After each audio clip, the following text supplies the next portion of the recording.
For 11 days, the 9th floor of St. Damian's Medical Center held a man everyone had already started speaking about in the past tense, a man who could hear every word of it and could not move so much as a finger to object. If you're new here, hit that follow button before you go any further, because what happens to him over the next 3 weeks, and who ends up in that room with him, is not something you want to find out secondhand in the comments. Let's get into it. The retreat was supposed to be routine. 41 floors above Uido, in a private dining room reserved for board members and the people who wanted to become board members, Do Sunwoo raised a glass of barley tea to a merger he had spent 14 months negotiating, and by the time the glass touched his lips again, something in his chest had already started closing like a fist. He remembered the taste, bitter, slightly burnt, wrong in a way he registered a half-second too late to matter. He remembered Tae-Sik's hand on his shoulder, steady, saying "Sit down, Hyung, you look pale," in the exact tone a man uses when he already knows the answer to a question he hasn't asked yet. He remembered the room tilting. He remembered thinking, with the strange clarity that arrives right before the body stops taking instructions, this isn't a heart attack. This is something someone did. Then there was nothing for a long time. Not sleep. Not death. Something with no name, a dark that had texture but no edges. When awareness came back, and it came back in pieces, disassembled, like a radio catching a station between static, the first thing Sunwoo understood was that he could hear. Voices. Machines. A door. The second thing he understood, more slowly, more horribly, was that none of it belonged to him anymore. He could not open his eyes. He could not lift a hand. He could not make his mouth form the word help, or the word wrong, or the word Tae-Sik did this, even though somewhere behind the wall of his own paralyzed face, he was screaming all three. The neurologist's voice reached him first, clipped and careful. Persistent vegetative state, 4 words spoken the way you'd close a file, not open one. He felt the sentence land on him like a lid. I am not gone, he thought, with everything left of him that could still think. I am in here. I am still in here. No one answered, because no one could hear a thought. Outside his door, he would learn this only later, pieced together from things people let slip once they'd stopped being careful around him. 12 men in dark suits stood in the ICU corridor, and one of them, taller than the rest, with a jaw that never quite relaxed and a small enamel pin shaped like a compass on his lapel, listened to the doctor's verdict and did not flinch, did not weep, did not ask a single question a grieving cousin should have asked. Kwon Tae-Sik simply nodded once, thanked the doctor for her time, and walked to the elevator already composing, in his head, the language of the shareholder letter he would need to send by morning. He did not know, could not have known, that 3 floors below him, in a wing that smelled like antiseptic and instant noodles instead of imported cologne, a woman named Sonia Obi had just picked up an unpaid overtime shift she couldn't afford to say no to, on a floor she'd never worked before, for reasons that had nothing to do with the man dying in room 902 and everything to do with a 6-year-old boy 2 floors down who needed her paycheck more than she needed sleep. She had no idea what name was on that chart. She was about to spend the next 3 weeks talking to it anyway. Sonia Obi had a rule about the eviction notice in her coat pocket, which was that she was not going to think about it until her shift ended, and she had been breaking that rule every 11 minutes since 9 p.m. She'd folded it so many times the crease had gone soft and gray, like fabric instead of paper. 490,001 by the 15th, or the landlord's cousin, who apparently also functioned as his lawyer, his enforcer, and his conscience, all badly, would begin what the notice called formal proceedings, which she understood to mean her and Mike on the street with whatever fit in 2 suitcases. She had 80,001 in savings. She had 4 days left in the month. She had one job that paid barely above minimum wage on the pediatric floor, and a son whose hospital bills had eaten every one of overtime she'd picked up for the last year and a half. You're covering 9 tonight, said Mrs. Yoon, her supervisor, not looking up from her clipboard. Mrs. Yoon smelled perpetually of burnt coffee and disapproval, and had perfected a way of delivering information that made it sound like an accusation. Private wing. Someone called out. I've never worked 9. It's cleaning and basic patient support. You've done both. Don't overthink it. Mrs. Yoon finally looked up. It pays time and a half. Sonia didn't ask a second question after that, because time and a half was the only sentence in the last 4 days that had made the number in her coat pocket feel smaller instead of larger. The 9th floor was nothing like the 4th. Down in pediatrics, the walls were painted with clumsy murals of clouds and rabbits, and the air always held some undertone of a child crying somewhere just out of sight. Up here, the lights were dimmer, the carpet in the waiting alcove was real carpet, and the silence had a different quality entirely, not the exhausted, overworked hush of a public ward, but something curated. Expensive. A silence somebody was paying to maintain. Her assignment sheet had 6 rooms on it. 5 were unremarkable. The 6th had been added by hand, in red ink, with a note beneath it that made her stop walking, room 902. Minimum disturbance protocol. Do not discuss patient with other staff. Do not engage with private security beyond ID verification. She had heard fragments about the 9th floor the way the whole hospital had, a name that got lowered rather than spoken, security guards who moved like they'd trained for something other than hospitals, an unmarked black car that idled in the loading dock for 3 days straight. She had a rule about that kind of thing too. It wasn't her business, and she had more than enough business of her own. 2 men in suits sat outside 902's door. Not hospital staff, the cut of their jackets said that before anything else did. One of them looked at her badge, her card, and something on his phone before nodding her through without a word. The room beyond the door was darker than the rest of the floor, lit only by the cold glow of monitors. More equipment than she'd seen on any patient in 6 years of this work, more screens, more lines, a chart she couldn't have read even if reading it had been allowed. And in the bed, motionless beneath a blanket, was a man built broad enough that even unconscious, even slack, his shoulders filled the frame of the bed like something that didn't belong lying down. His arms lay outside the blanket. Dark ink ran the length of both forearms, dense, deliberate line work, the kind of tattoos that took years and money and patience to build. She had seen dying men before. She had developed, over 6 years, the specific clinical distance the job required. A body in distress became a task, a room to be cleaned, an environment to be maintained. It was armor, and it was good armor. Something about this room made it slip, just for a second, before she caught herself and reached for her cart. Minimum disturbance *, the sheet had said. She was good at quiet. She did not know his name. She did not ask. And if she had understood, that first night, exactly whose face she was looking at, what that jaw and those tattoos meant to 12 men in a corridor 3 floors up, she would have finished the room in 4 minutes flat and never come back. She didn't know.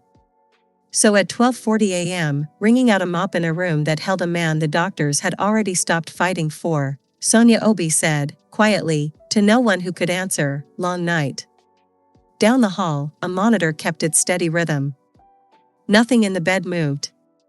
But somewhere behind a face that could not react, Do Sunwoo heard a voice that expected nothing back, for the first time in longer than he could remember. Sonia came back the second night not because anything had changed, but because Mrs. Yoon's clipboard said so, and because time and a half was time and a half regardless of which floor it came from. Room 902 was exactly as she'd left it, dim, humming, the same broad-shouldered man motionless under the same blanket, the same 2 suits outside the door who checked her badge with the bored precision of men who had done it 100 times already and expected to do it 100 more. She let herself in, set her cart against the wall, and began the same quiet circuit she'd done the night before: windowsill, floor near the door, the small attached bathroom she cleaned without turning on the overhead light, because turning on lights in this room felt like an intrusion nobody had given her permission to commit. She was halfway through wiping down the sill when she said, mostly to herself, "I don't know why they keep the blinds closed in here. You can see the Han River from this floor, if the angle's right." She paused, rag still in hand, and looked at the closed blinds like they'd personally offended her. Not that it matters to you right now. But it's there. The monitors kept their rhythm. The man in the bed didn't so much as twitch. She almost laughed at herself, 6 years in this job and she'd never once talked to a patient who couldn't at least blink back, but there was something in the silence of the room that made talking feel less strange than not talking. The quiet on this floor had teeth. Filling it with something, even something small and useless, made it easier to stand in. She finished the sill and moved to the floor by the door, and somewhere in the methodical back and forth of the mop, she kept going. My son ate an entire bowl of rice tonight without complaining, which, if you knew him, you'd understand is basically a miracle. I overcooked it a little, because I was trying to pay a bill online at the same time, and it came out sticky and a little burnt on the bottom. She wrung the mop out, not looking at him. He didn't care about the rice. What he cared about was that there was no banana for dessert. Screamed about it like I'd committed a crime. 2.5 years, no. He's 6 now, but some nights he acts like he's 2.5 again, when things get bad. She caught herself and straightened, surprised at how easily that last sentence had come out. She didn't usually let the real weight of it slip into casual conversation, not even to strangers who couldn't repeat it. His name's Mike, she said, quieter now, wringing the mop again like it needed the extra attention. I don't know if you're the kind of man who'd care about that. Probably not. Probably you've got people whose whole job is caring about things on your behalf. She glanced at him, really looked, for the first time, past the tattoos and the size of him and the machines, at the stillness of a face that gave away absolutely nothing. You're probably wondering why I'm telling you any of this, she said. I don't know. You seem like someone who hasn't had a lot of people talk to him just to talk. Not because they wanted something. She tilted her head slightly, considering. I could be wrong. I've been wrong before. Plenty of times. She finished the floor, checked the small closet that held nothing but a folded wheelchair and an extra set of linens, and gathered her cart to leave. At the door she paused, hand on the handle, and looked back at him one more time, the way you look at a room before you turn off the light in it, checking you haven't left anything behind. Good night, she said, and let herself out. She did not know that behind the flat, unresponsive mask of his face, something in Do Sunwoo had reached toward her voice the way a man underwater reaches toward a sound he can't yet place as light. He couldn't follow all of it. Most of the words arrived the way sound arrives through deep water, shaped, textured, carrying feeling without carrying meaning. But one word had cut through clean, sharp enough to hold on to even as the dark folded back over him. Mike. He didn't know why it mattered. He didn't know who Mike was, or what a banana had to do with anything, or why a voice that clearly expected no answer had chosen, of all the silences available to it in that hospital, to fill his. He only knew that when the voice stopped and the door clicked shut, the dark that came back afterward felt different than the dark that had been there before. Heavier in its absence. Like a room after someone leaves it who mattered more than you'd realized while they were still in it. Somewhere above him, on a different floor entirely, Kwon Tae-Sik was reviewing security logs for the 9th floor for the 3rd night running, cross-referencing staff badge swipes against a list only he had access to, looking for exactly the kind of irregularity a woman named Sonia Obi had just quietly, unknowingly become. By the 2nd week, it had become a thing.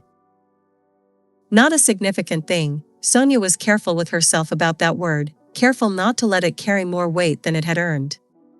She had too much real life pressing in from every direction to go soft over a habit formed out of an empty room and an unpaid overtime shift.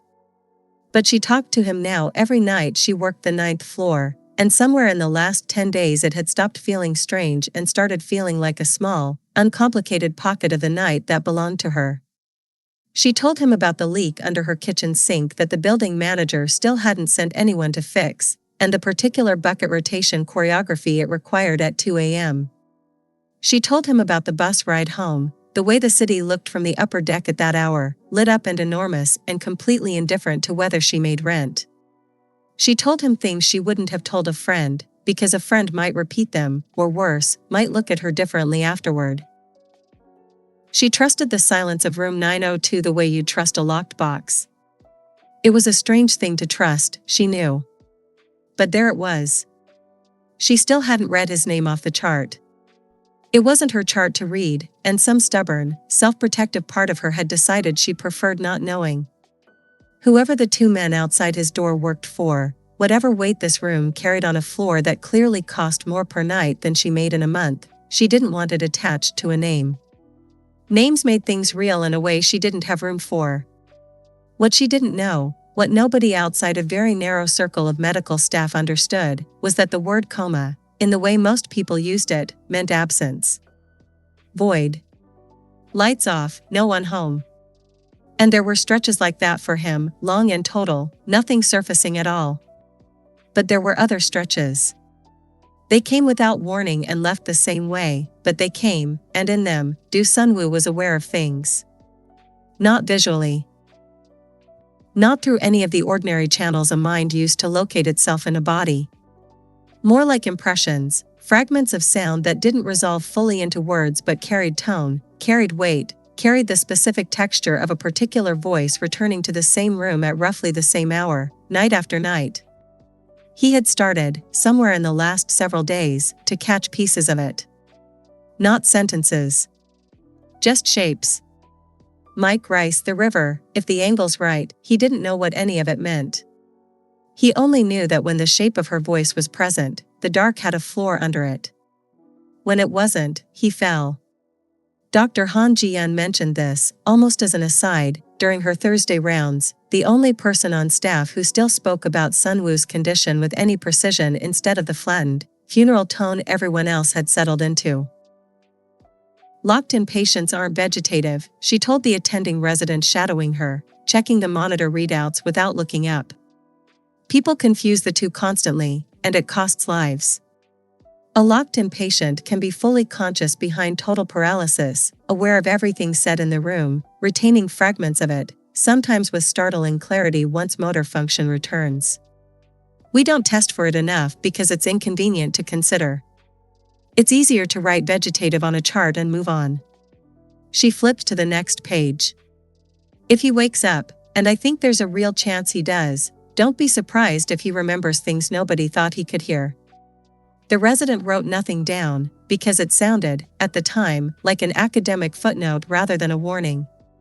2 floors up, in the executive lounge that had been quietly repurposed into Kwon Tae-Sik's temporary command post, a different kind of attention was being paid to the 9th floor's staffing patterns.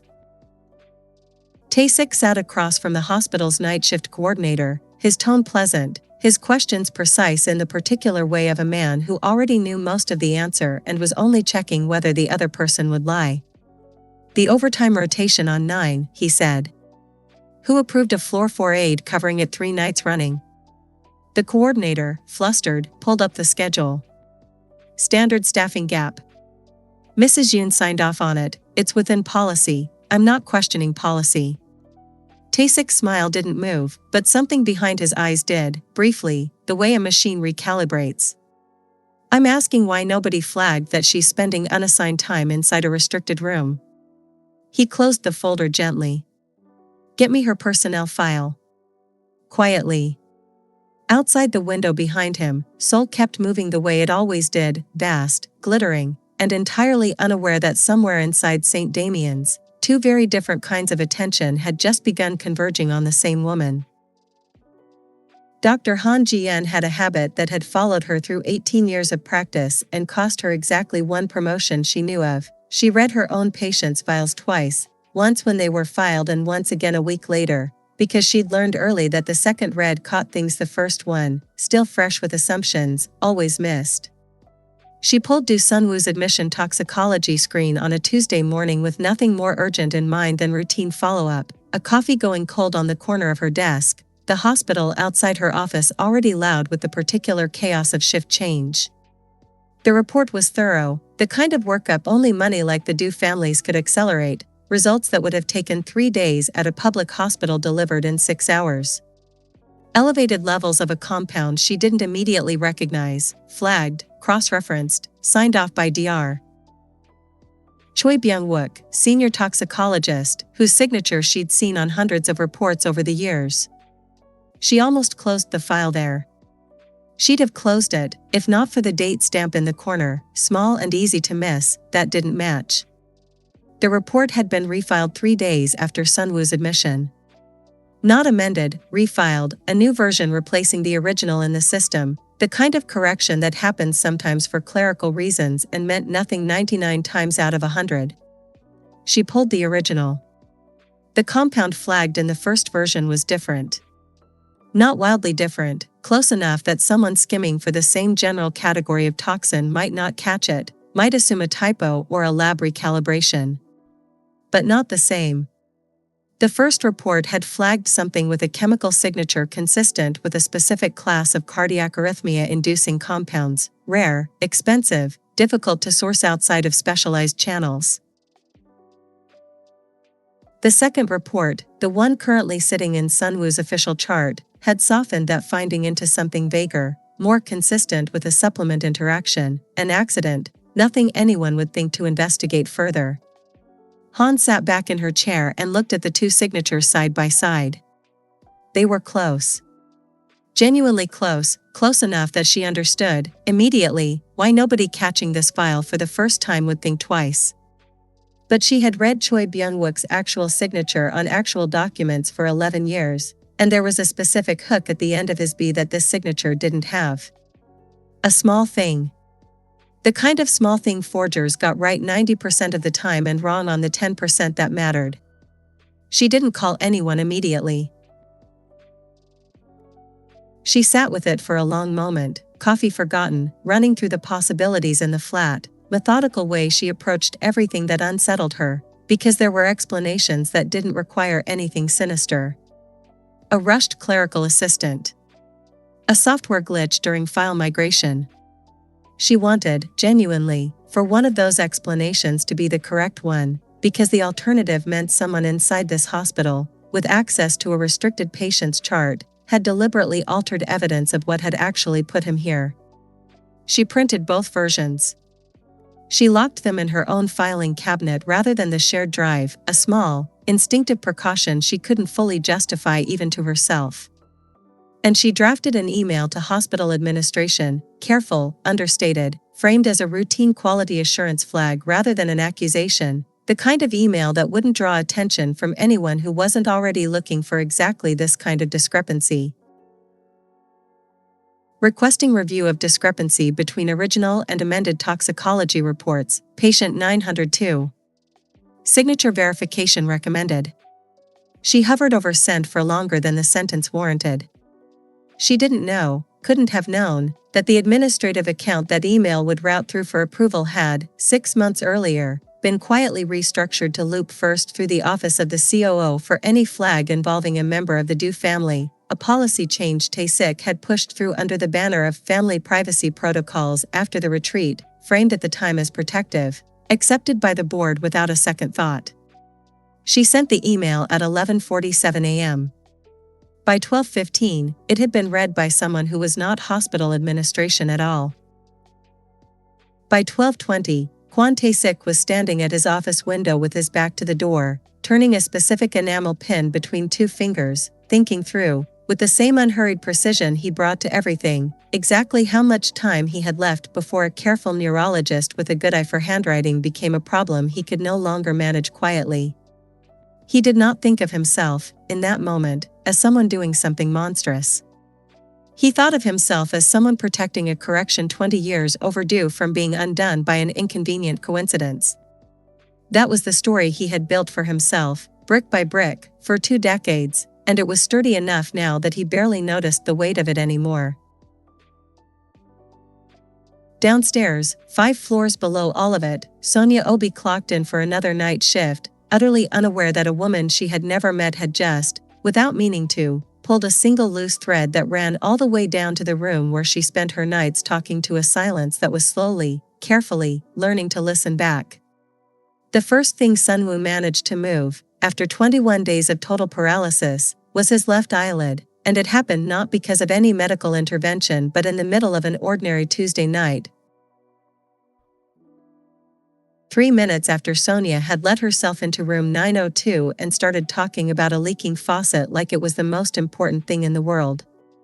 He had felt something shifting in his body for 2 days before that, not motion exactly, but the ghost of motion, a pressure building somewhere behind his eyes like a limb waking up from having been slept on too long.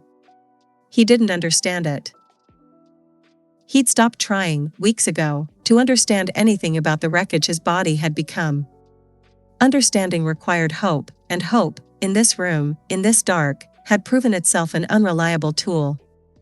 But that night, when her voice moved from the faucet to something about her son refusing to wear his coat, something in Sunwoo's chest clenched with an intention he hadn't given it, and his left eyelid, against every rule his body had been operating under for 3 weeks, twitched. Sonia didn't see it. She was mid-sentence, mop in hand, back half-turned toward the bed. It happened again a moment later, a small, involuntary flutter, nothing that would read as deliberate to anyone glancing at him from across a dim room. But the third time, forcing every ounce of will he had left into a single muscle, he made it happen on purpose. She caught it out of the corner of her eye and stopped talking mid-sentence, the mop handle going still in her hands.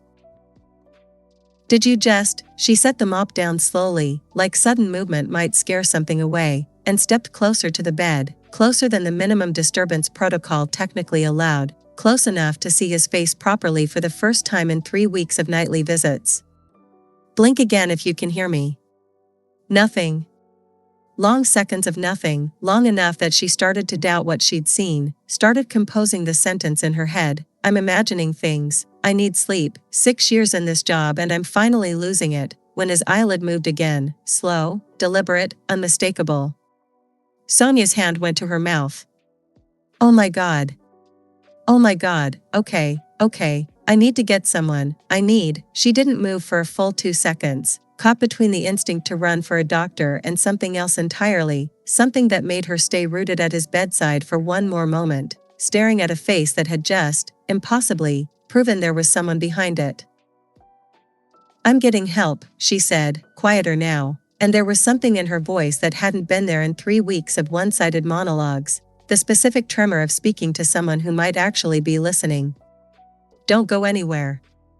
He couldn't have gone anywhere if he'd wanted to, and something about the absurdity of that, trapped completely, and still being told not to go anywhere, would have made him laugh, if laughing had been a motor function available to him yet.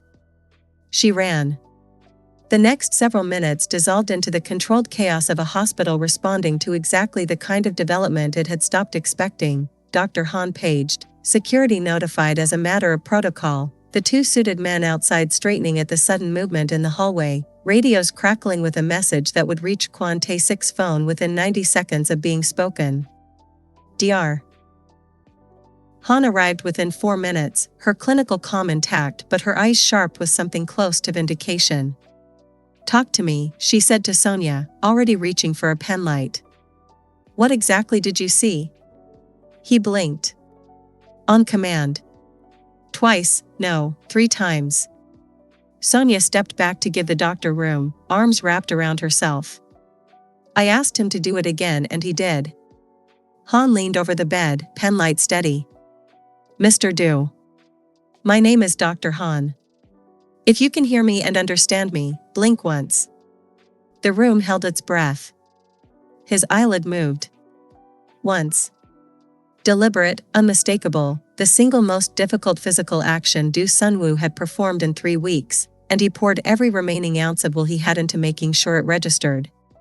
Han's expression didn't change, but something in her posture did, a settling, a confirmation of something she'd suspected and hadn't dared say aloud until now.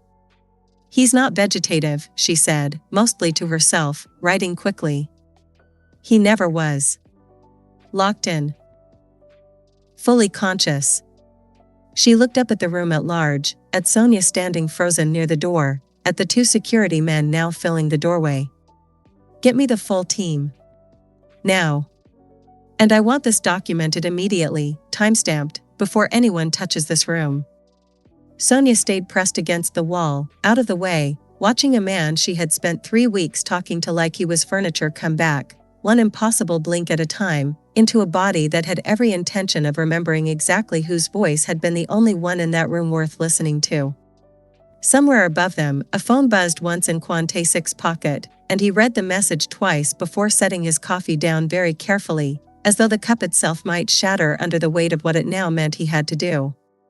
Word moved fast in a hospital wing built for the kind of patients who paid for privacy, and by the time Kwon Tae-Sik arrived at St.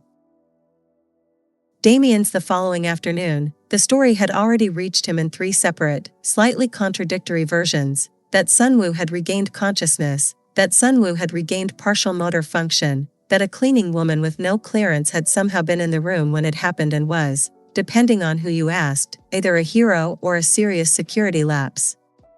Tae-Sik decided, within the first 10 minutes of arriving, which version was more useful. He found the hospital's chief administrator in a private conference room off the 9th floor nursing station, flanked by 2 members of the legal team he'd personally recommended 6 months earlier, and he did not raise his voice once during the conversation that followed, because raising your voice was for people who hadn't already arranged for the outcome they wanted. "I understand there's been an unauthorized individual with regular access to Mr. Do's room," he said, settling into a chair with the unhurried ease of a man discussing a scheduling conflict rather than a family emergency. "A patient support aide. Floor 4, I'm told, not floor 9. No security clearance for a protected patient.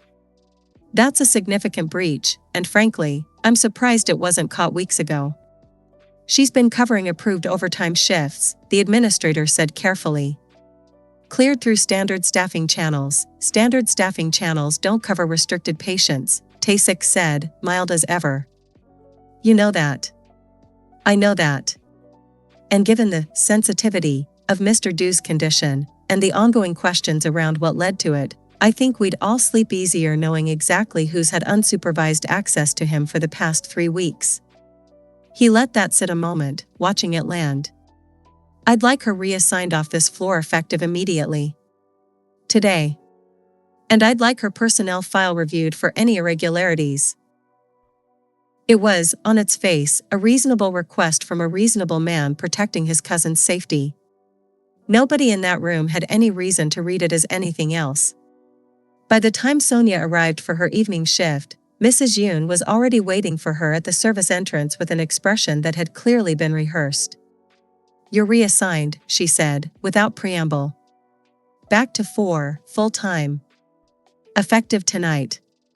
"What? Why?"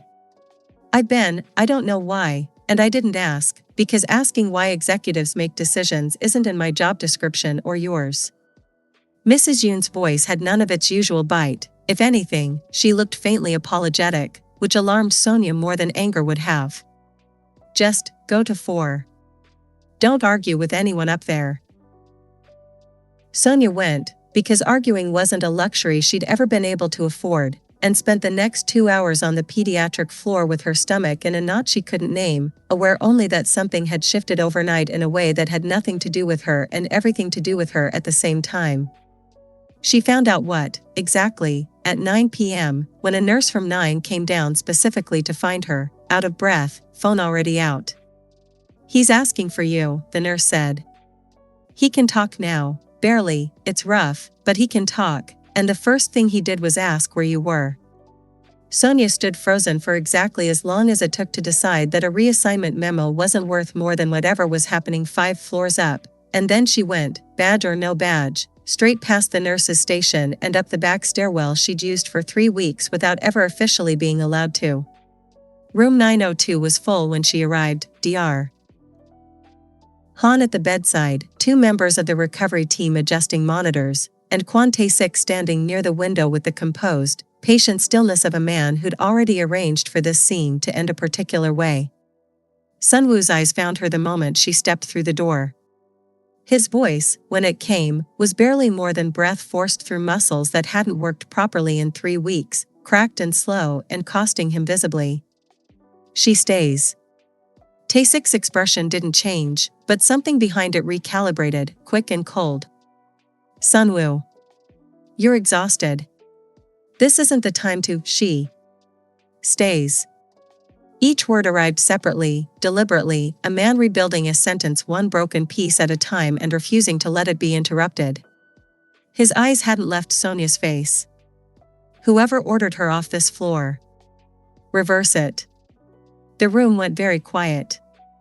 Dr. Han glanced between the two men with the sharp, unreadable attention of someone filing away information for later. Tae-Sik's smile arrived a half-second too late to look natural. "Of course," he said. "Whatever you need. I only wanted to make sure you were protected." Sunwoo's eyes stayed on his cousin a beat longer than the sentence warranted, something flickering behind them that hadn't been there 3 weeks ago. Not suspicion exactly, not yet, but the first faint outline of a question he didn't have enough pieces to ask out loud. Sonia stood in the doorway, still in her floor 4 uniform, utterly unaware that she had just, without a single word spoken, become the center of a fight that had started 20 years before she was ever hired. Speech was still a labor for Sunwoo, each sentence built one strained syllable at a time, but by the 4th day since his eyelid first moved, he had enough of it back to do what he did best even flat on his back in a hospital bed, ask questions in a way that made the answers matter. He'd asked for Tae-Sik alone. Sonia had offered to leave. Some instinct told her this wasn't a conversation meant for her, but Sunwoo's hand, still weak, still trembling with the effort of controlled movement, had closed loosely around her wrist before she reached the door. "Stay," he said. It cost him. Everything cost him now. Window. Not the door. She understood, without being told directly, that he wanted a witness who wasn't part of the company, someone Tae-Sik would have to account for without being able to dismiss. Tae-Sik arrived within the hour, composed as ever, a small gift basket in hand that he set on the side table with the easy warmth of a man who had rehearsed concern until it looked indistinguishable from the real thing. "You look better," he said, settling into the chair beside the bed, the chair that had, for 3 weeks, belonged to Sonia. "The doctor said another week minimum before you'd be forming full sentences. You've always been stubborn about schedules." "Tell me about the retreat," Sunwoo said. Something in Tae-Sik's posture adjusted, almost imperceptibly. "You already have the full incident report. I walked the board through it twice." "Walk me through it again." A pause, each word deliberate. "In English." Tae-Sik's eyes flicked, briefly, to Sonia by the window. "You want to have this conversation in front of hospital staff?"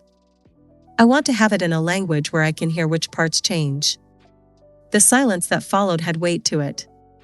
Tae-Sik's smile thinned, the warmth draining out of it by degrees, replaced by something flatter, more calculating, a man recalculating the shape of a conversation he'd assumed he already controlled. "The security detail that night," Tae-Sik said finally, in careful, precise English. "There was a staffing shortfall. 2 men were on rotation instead of the standard 6. I take full responsibility for that. It was my oversight, and I've already restructured the protocol so it never happens again." 2 men. Sunwoo's voice was quiet, each word landing with more weight than volume. "Standard protocol for a board retreat is 6. You wrote that protocol yourself, 12 years ago." "I'm aware.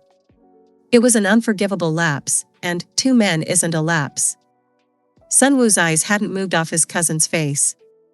2 men is a decision. 2 men is what you send when you wanted to look like you tried. The room went very still. Sonia, by the window, kept her breathing shallow and even, the way she'd learned 2 years ago in rooms where 2 men were reading each other for a threat neither had named yet. "You're saying I arranged it," Tae-Sik said, careful now, framing the accusation so he could answer the frame instead of the substance. "I'm saying 2 men," Sunwoo said. "Explain 2 men to me." "Take your time." Tae-Sik's explanation, when it came, was thorough and internally consistent, distributing the failure evenly across 3 names that weren't in the room to defend themselves: a logistics coordinator who'd miscounted available personnel, a vendor who'd changed catering staff on short notice and complicated the security sweep, a junior officer who should have flagged the gap and hadn't. It moved smoothly, the way a story moves when it's been rehearsed enough times to lose its rough edges. Sunwoo listened to all of it without interrupting. "You sang-chul," he said, when Tae-Sik finished. Something crossed Tae-Sik's face, small, fast, gone almost before it registered, but Sonia saw it from across the room, and she understood, without knowing why yet, that it mattered. What about him? Tae-Sik said. He managed the vendor change. You didn't mention him. He's not relevant too, he's dead, Sunwoo said, flat, without inflection. He died 4 days after I was admitted. Respiratory failure, the report said. Tae-Sik's jaw tightened, barely. A tragedy. He had underlying health issues. He was 36. No history of respiratory problems. Sunwoo paused, gathering strength for the next sentence like a man rationing water. Who signed his medical assessment? I don't know off the top of my, I do, Sunwoo said. I asked Dr. Han this morning. She pulled it for me. A long beat, his eyes never leaving his cousin's face. I want you to look at it. And then I want you to tell me why the signature on it doesn't quite match the man whose name is printed under it. The air in the room changed, a shift so complete that even Sonia, who understood almost none of the details being discussed, felt it settle over her like a drop in pressure before a storm, the specific silence of 2 men who had grown up as brothers, standing at the exact edge of a conversation neither of them could take back once it started. The transplant coordinator's office on floor 4 was smaller than a supply closet and twice as cluttered, stacks of donor-matching printouts leaning against a window that hadn't been cleaned in longer than Sonia had worked at St. Damian's, and she'd come in only because Mrs. Yoon had told her, in the clipped tone she used for anything she considered a formality, that the quarterly review of Mike's file needed an in-person signature. Just a formality, said the coordinator, a soft-spoken man named Mr. Beck who'd handled Mike's case since his first admission 2 years ago. We update the registry search parameters every few months regardless of whether anything's changed. Keeps the algorithm current. He pulled up Mike's chart, scanning it with the practiced, slightly weary attention of someone who reviewed hundreds of these files and remembered almost none of them individually. Then he stopped scrolling. Huh, he said. Sonia's stomach did the thing it always did now at any unexpected sound from a doctor or a coordinator, a small, cold drop, 3 years of conditioning she couldn't undo. What? Nothing bad, Mr. Beck said quickly, catching her face. It's just, this HLA profile. It's unusual. Very specific combination, the kind you don't see often even in a database this size. He tilted the screen slightly, though the numbers meant nothing to her. We've had almost no hits in 2 years searching the general donor pool.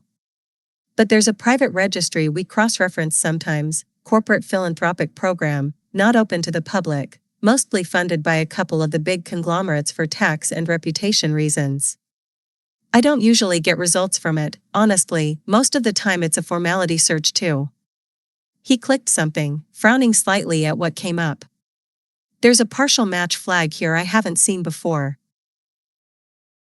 Not a confirmed donor, just a flag that says this profile has appeared, or something close to it, in that registry's data before. What does that mean? Sonia said, careful not to let her voice do anything that might jinx whatever this was. Honestly? I'm not sure yet. It could be nothing, a distant genetic echo, some overlap that doesn't translate to an actual usable match. Or it could mean there's someone in that registry's pool worth testing directly. He glanced at his screen again. The registries run through Do Haeyang's family foundation. I'll need to file a formal request to get anything beyond this flag. They don't release identifying information without a review process. Sonia sat very still, aware of a feeling she didn't have room for and couldn't afford to indulge, hope, small and sharp and entirely unwelcome, because hope that didn't pan out cost more than hope that never showed up at all. Do Haeyang, she repeated slowly. Like the shipping company. Same family, yeah. They set the foundation up decades ago, bone marrow and stem cell registry, mostly. Good PR for a company that size, I always assumed, but it's genuinely helped people. I'll file the request today. These things move slow, though, could be weeks before we hear anything, if we hear anything at all. He caught the look on her face and softened. I don't want you building this up too high in your head. It's a flag, not a match. But I thought you should know.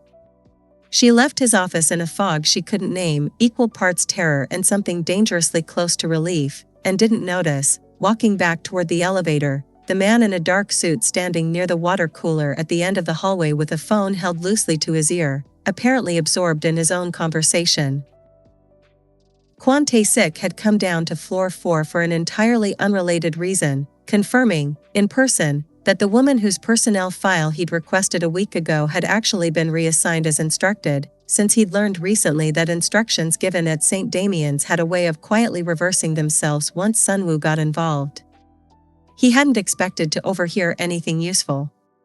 He rarely did, on these routine checks. But Mr.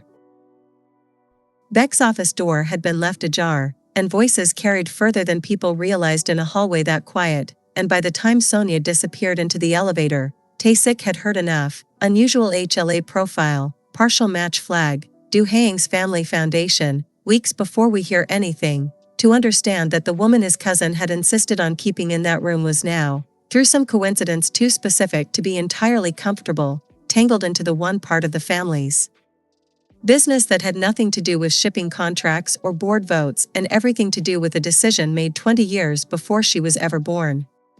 He ended his call, slipped his phone into his jacket pocket, and stood at the water cooler a moment longer than necessary, turning the enamel pin on his lapel slowly between two fingers while he worked out, with the same unhurried precision he brought to everything, exactly how much of a problem this new information represented, and to whom.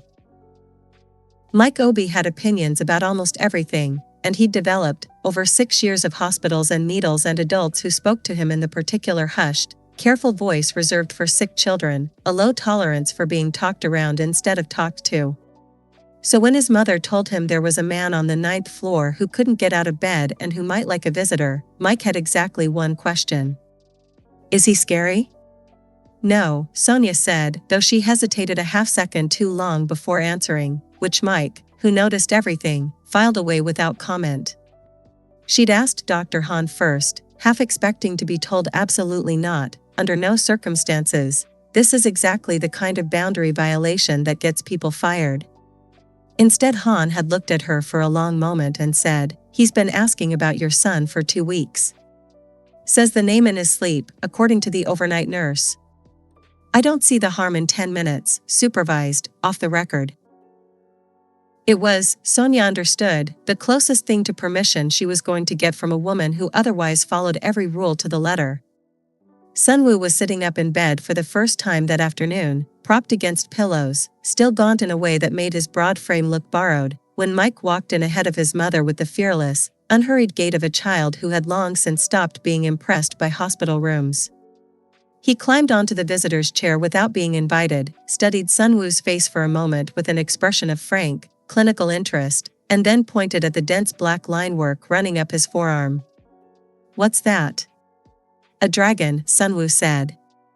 His voice was still rough, still costing him effort, but something in it had softened in a way Sonia hadn't heard before. "Like in my book," Mike said, not a question. "I don't know your book." "It has a dragon in it." "He's not scary. He's just big." Mike considered the tattoo further, tilting his head. "Does it hurt?" "Not anymore." Mike reached out, Sonia half rose from her chair, ready to intervene, but Sunwoo gave the smallest shake of his head, and she stayed put, and traced one small finger slowly along the ink, from Sunwoo's elbow down to his wrist, following the line of the design with the deliberate concentration of someone determining whether a path was safe to walk. "Okay," Mike said finally, satisfied, sitting back. "He's safe." 2.5-year-olds are very literal, Sonia said quietly, though Mike was well past 2.5 now, and she said it out of old habit more than accuracy. If he says safe, he means safe. Something moved through Sunwoo's face, small, involuntary, the kind of thing he'd spent a lifetime training himself not to show. "Dragons are usually associated with strength," he said. "Not safety." "He's right that they're usually associated with strength," Sonia said, watching him. "He's right," Sunwoo agreed, quiet, and didn't elaborate further, Because there wasn't a clean way to explain that a 6-year-old's unguarded verdict had landed somewhere in him that decades of boardroom respect never had. Mike, having settled the matter of the dragon, moved on to a new subject with the seamless pivot only children manage. "There's a man at the hospital who has a shiny pin," he announced. "Like a bird." Sonia's stomach tightened before her mind caught up with why.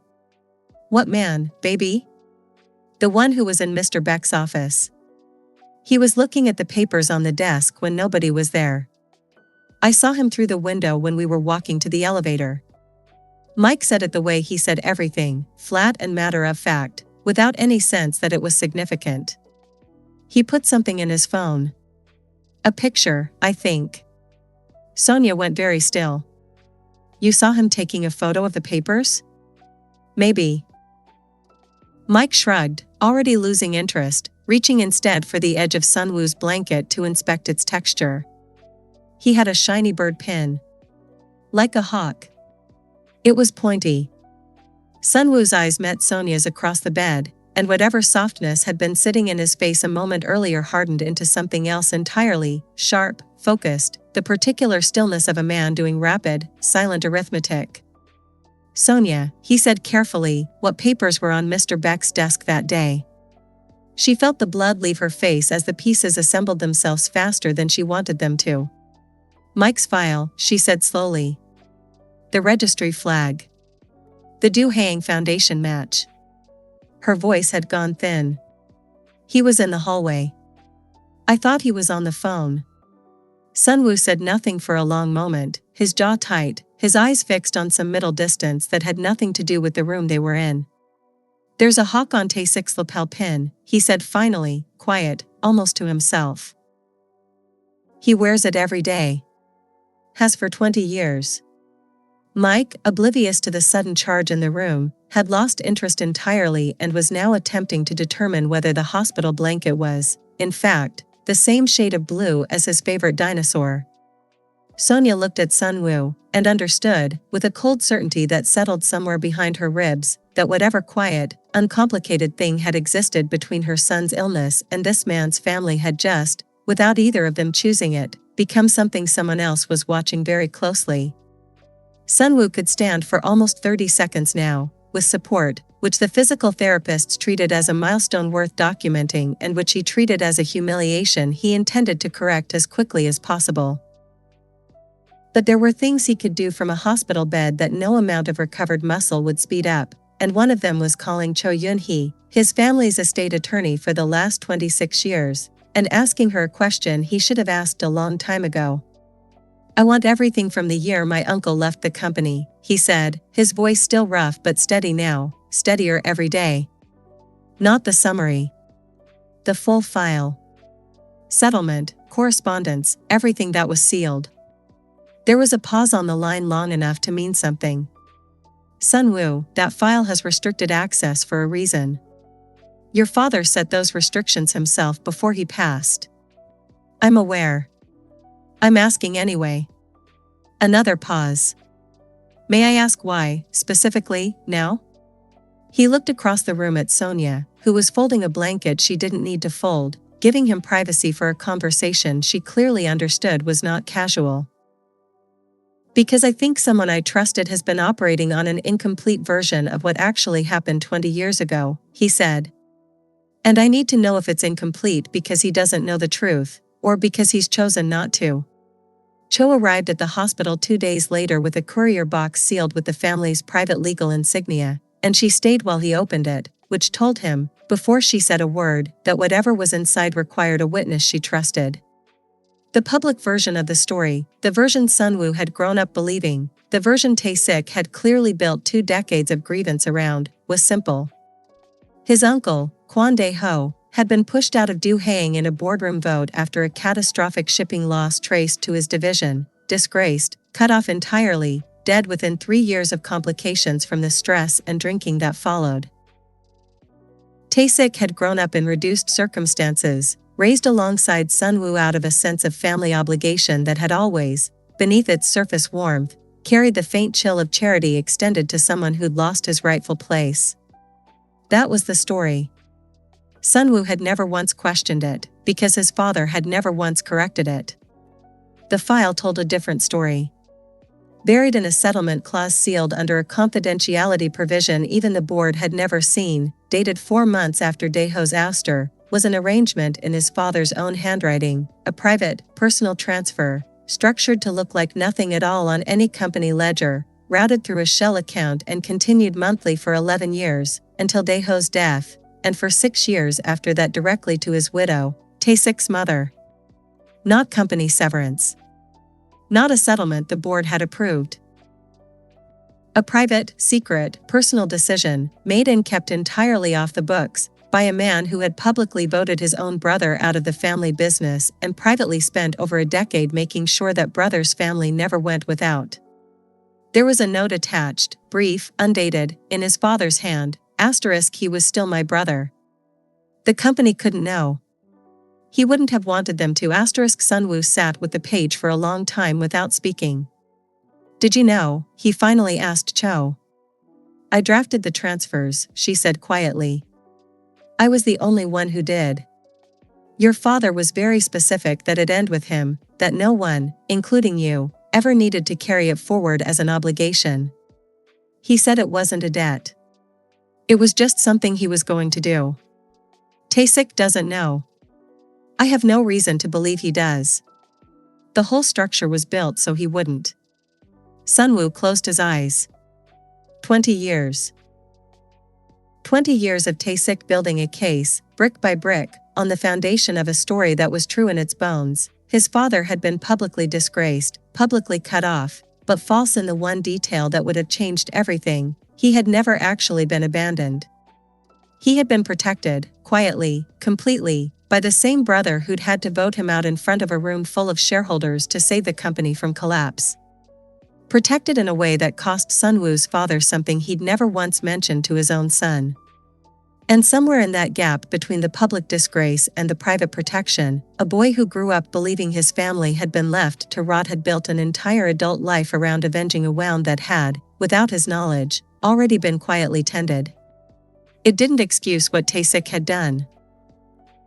Sunwoo understood that with total clarity, sitting in that bed with a forged signature on a dead man's medical file somewhere in a folder 3 floors up and 4 bullets worth of consequence still living in his own spine. Whatever grievance had driven Tae-Sik, however real the original wound, it did not make attempted murder a proportionate response to an injustice that turned out to be half a story. But it meant the man he had to confront wasn't a stranger who had simply decided to destroy him for profit. It was someone who had spent 20 years grieving a betrayal that had never actually been complete, and Sunwoo, gripping a page of his own father's handwriting with hands still too weak to hold it steady, understood that he was about to have to choose what to do with a man he still, despite everything, loved. Sunwoo asked for the meeting to happen in room 902, not the executive floor, not a conference room where Tae-Sik might feel the ordinary comfort of familiar territory. He wanted it here, in the room where he'd spent 3 weeks unable to move, where the only honest thing that had happened to him in months had happened without either of them planning it. Dr. Han was present, at Sunwoo's request, along with a single security officer standing near the door, not for intimidation, Sunwoo had been careful to explain, but because he needed someone in the room whose only job was to witness accurately. Sonia had offered, again, to leave. Again he'd asked her to stay by the window. Tae-Sik arrived exactly on time, as he always did, and something in his face shifted the moment he saw the folder sitting closed on the tray table beside Sunwoo's bed. Not panic, not yet, but the particular stillness of a man recalculating the shape of a room before he'd even fully entered it. You wanted to talk, Tae-Sik said, taking the chair across from the bed rather than the one beside it, a small, deliberate distance Sunwoo noted without comment. I wanted to show you something, Sunwoo said. 2 things, actually. He nodded toward the folder. Dr. Han opened it and laid the contents on the tray between them, 2 toxicology reports, side by side, the discrepancy in the flagged compound highlighted in yellow, the 2 signatures magnified below them, close enough to fool anyone who wasn't looking for the missing hook at the end of a single letter. Tae-Sik looked at the pages for a long moment. He didn't reach for them. He didn't ask what they were, which told Sun-woo, more clearly than any confession could have, that he already knew exactly what he was looking at. Yu Sang-chul's assessment was signed the same week, Sun-woo said quietly. Same hand. Same small mistake. Whoever forged Dr. Choi's signature on my toxicology file forged it again 4 days later on a dead man's chart. Sun-woo, I'm not finished. His voice was steady now, stronger than it had been in weeks, carrying the particular calm of a man who had already grieved what he was about to say before he said it. I know about the second report. I know the vendor change at the retreat routed through an account that also, coincidentally, touches the family foundation's registry. And I know, his voice caught, just slightly, the only crack in an otherwise level delivery, I know about my father and your father. Tae-Sik went very still. There was a settlement, Sun-woo said. Not the public one. A private one. My father sent your mother money for 17 years, Tae-Sik. Quietly. Off every ledger. He never told anyone. He never told me. He reached, with visible effort, for a second document, a photocopy of the handwritten note, the shell account, the years of transfers laid out in his father's own hand, and slid it across the tray. You've spent 20 years believing he abandoned your family completely. He didn't. Tae-Sik picked up the page. His hands, Sun-woo noticed, had started to shake. This is, he stopped. Read it again. His jaw worked once, twice, and when he finally looked up, the flat, calculating stillness he'd worn for weeks had cracked entirely, revealing something underneath it that Sun-woo hadn't seen on his cousin's face since they were both teenagers. My mother died thinking we had nothing, Tae-Sik said, and his voice had gone thin, stripped of every controlled register he'd built over 2 decades. She worked 2 jobs until the day she collapsed. I watched her count coins on a kitchen table for winter heating, Sun-woo. And you're telling me your father was, he couldn't finish the sentence. He set the page down like it had suddenly become too heavy to hold. I'm telling you he tried, Sun-woo said. Badly. Incompletely. In a way that clearly wasn't enough, and I understand now why it wasn't enough, because secrecy isn't the same thing as care, no matter how much money moves quietly in the background of someone's suffering. His voice softened, just slightly, the anger in it giving way to something closer to grief. But it means the story you've been telling yourself for 20 years, the one that got you to a hospital retreat with a poison in my cup, wasn't true. Not completely. And I need you to understand that before we go any further, because what happens next has to happen with both of us knowing the whole thing, not half of it.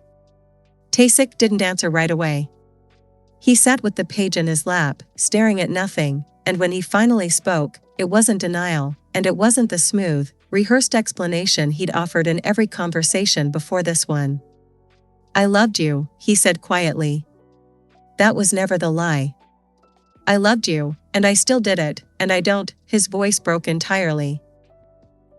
I don't know how to hold both of those at the same time. Sonia, by the window, watched a man who had spent weeks being terrified of Kwon Tae-Sik's composure finally see what was underneath it, not a monster performing regret, but a person genuinely unmade by a truth that had arrived 20 years and 1 attempted murder too late to change anything that mattered. Sun-woo said nothing for a long moment, letting the silence hold the weight neither of them could yet carry in words, before he finally said, low and even, neither do I. But you're going to have to learn, because you're not leaving this room until we've told the truth to everyone it belongs to. The board meeting that decided Kwon Tae-Sik's fate lasted 4 hours, and Sun-woo insisted on attending in a wheelchair rather than by phone, because some decisions needed to be made by people looking directly at each other. There was no dramatic unmasking in front of shareholders, no public arrest staged for effect. Sun-woo had decided, in the days leading up to it, that a public spectacle would only cost the company something Tae-Sik's actions had already cost enough of: trust, stability, the confidence of people whose jobs depended on Do Haeyang staying steady. Instead there was a quiet, thorough legal process, Tae-Sik's resignation, effective immediately, full restitution to the families of the men whose silence had been purchased or forced along the way, and a criminal referral that Sunwoo did not soften, because loving someone and refusing to hold them accountable, he'd come to understand over 3 weeks of total helplessness, were not the same thing. You could have buried it, Cho told him privately, after the papers were signed. No one outside this room would ever have known the difference. I know, Sunwoo said. That's exactly the kind of quiet my father was good at. I'm trying to be a different kind of man than he was, in at least this one way. Tae-Sik did not fight the outcome.